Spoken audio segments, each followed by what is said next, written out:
Many Americans are unaware of the significant contributions of Chinese in America. Allow me to highlight a few that I have taken note of.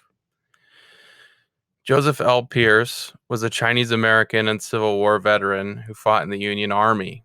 Born in China, Pierce came to the United States with his adoptive father, Amos Peck, a ship captain from Connecticut. In 1862, he enlisted in the Union Army and is thought to be the only Chinese American soldier in the Army of the Potomac. Pierce fought in both Antietam, where he was wounded, and Gettysburg, and was promoted to the rank of corporal on November 1st, 1863, thought to be the highest rank of any Chinese American in the Union Army. Later in life, Joseph Pierce married a white American named Martha Morgan, who helped him to acclimate back to civilian life, and together they had 4 children. A photo of him is on display in the Gettysburg Museum and Visitor Center in Pennsylvania. Phou Lee was a Chinese-American author who expressed bold opinions freely. Lee was born in China and selected by the government to study abroad in the U.S. When called back, Lee refused the order and applied to Yale University. Of his decision to stay, he would later write, "I am content to stay and cast my lot with the good people of this country, who, we will find, are mostly Christians. When I was in need of friends, Christians befriended me. Christians helped me return to this country, and they said nothing about it either. When I was in doubt about the advisability of returning to college, Christian friends gave me encouragement and promised help. When I denounced the anti-Chinese policy of this government, it was the Christians who strengthened me with their enthusiasm and applause. The true Christian is the friend of the poor, the downtrodden, and the oppressed of all countries." Lee advocated for Chinese Americans by writing powerful essays, converted to Christianity, married 2 white women during his lifetime, and eventually returned to China to start a newspaper in English. Lue Gim Gong, the citrus wizard, was a Chinese American who made a significant contribution to our American way of life. Gong, like many Americans, immigrated from his home country seeking new opportunities in America. Gong started his American life in San Francisco at the age of 12. Gong was soon converted to Christianity and was helped by his Sunday school teacher, Fanny Burlingame, to become a U.S. citizen in 1877. Fanny Burlingame, knowing of Gong's skill with plants, helped relocate him to DeLand, Florida, where she and her sister owned some land when he contracted tuberculosis. In the state of Florida, nicknamed the Orange State, Gong cross-pollinated the Hart's Late Valencia and Mediterranean sweet orange varieties, making an orange variety that was both frost-tolerant and sweet, now known as the Lue Gim Gong strain. For this, he was awarded the first silver Wilder Medal for a citrus fruit by the American Pomological Society in 1991. Dr. Faith Sai So Leong was a Chinese-American woman who demonstrated tremendous tenacity and the American spirit in becoming a dentist. Sai So was born in China and adopted by Mrs. E.J. Nickerson, an English teacher, after her parents sent her to the United States to live with a cousin in San Francisco's Chinatown. Sai So graduated from the San Francisco College of Physicians and Surgeons in 1904, the only woman in her class of about 40 graduates. This made her the first woman ever to graduate from that college and the first Chinese American woman to earn a degree in dentistry. In 1906, she lost her office in San Francisco to earthquake and fire, but never quit. In 1909, she married Nam Ouyang and had 2 sons. Sai So took in her adoptive mother in 1912, but Sai So's life was tragically cut short when she was struck by a car in 1929 at the age of 49. She had pushed her 11-year-old son out of the car's path. It is estimated that in 1910, only 10% of all medical doctors were female. As of 2019, only 33.4% of the 200,419 dentists working in dentistry are female, according to the American Dental Association. Ying He, Doc, was a Chinese American and prominent medical practitioner in Oregon. He was born in China in 1862 in Guangdong province and immigrated to the U.S. with his father around 1883, sometime after the Chinese Exclusion Act had passed, leaving behind a wife, son, and a daughter, never to be reunited again. He practiced traditional Chinese medicine in John Day, Oregon. Specializing in herbalism and pulsology, he sometimes cured diseases that perplexed other American trained doctors.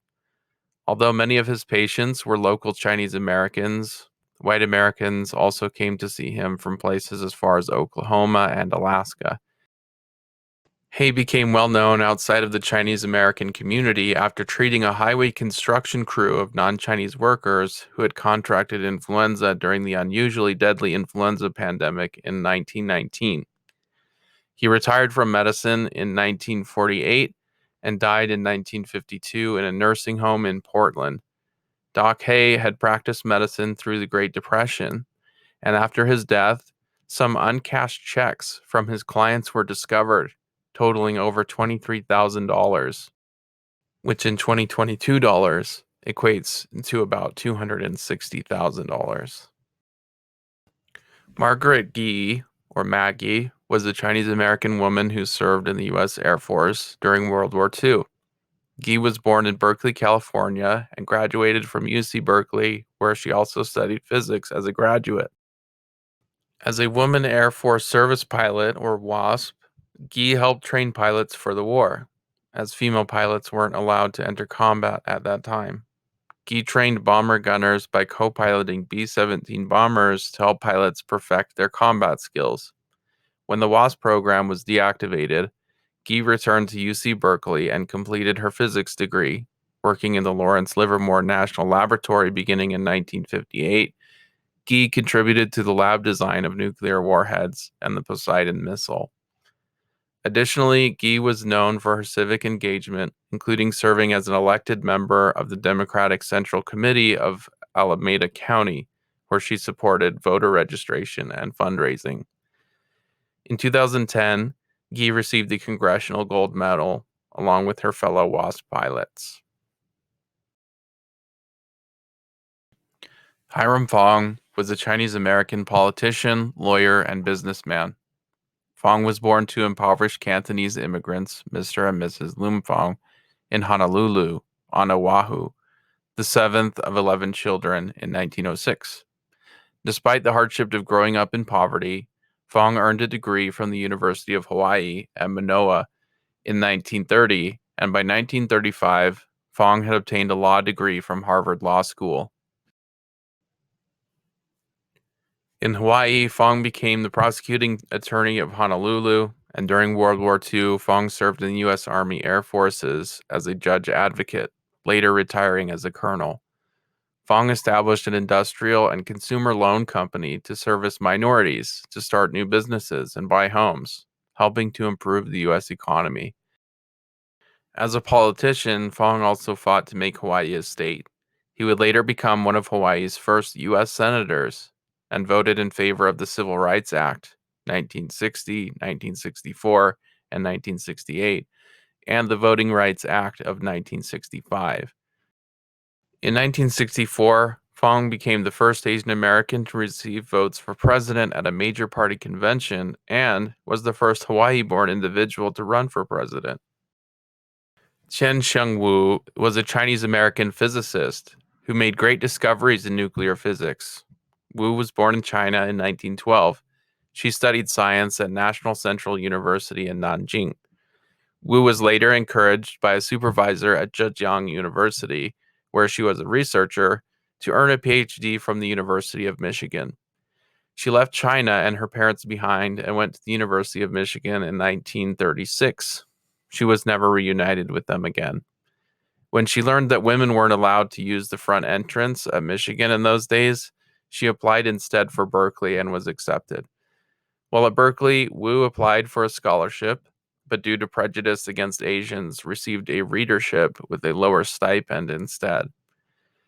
Despite all the unfair hardships in Wu's life, she received many honors and awards, including becoming the first woman with an honorary degree from Princeton University in 1958, the first female president of the American Physical Society in 1975, the first woman to receive the Wolf Prize in Physics in 1978, and being inducted into the National Women's Hall of Fame in 1998. This is by no means an exhaustive list, but rather a highlight of some of the many great contributions the Chinese Americans have made to the American way of life. If you appreciated the effort that went into producing this video, please consider making a small donation through the Patreon page. Your support will help to ensure the continuation of these efforts.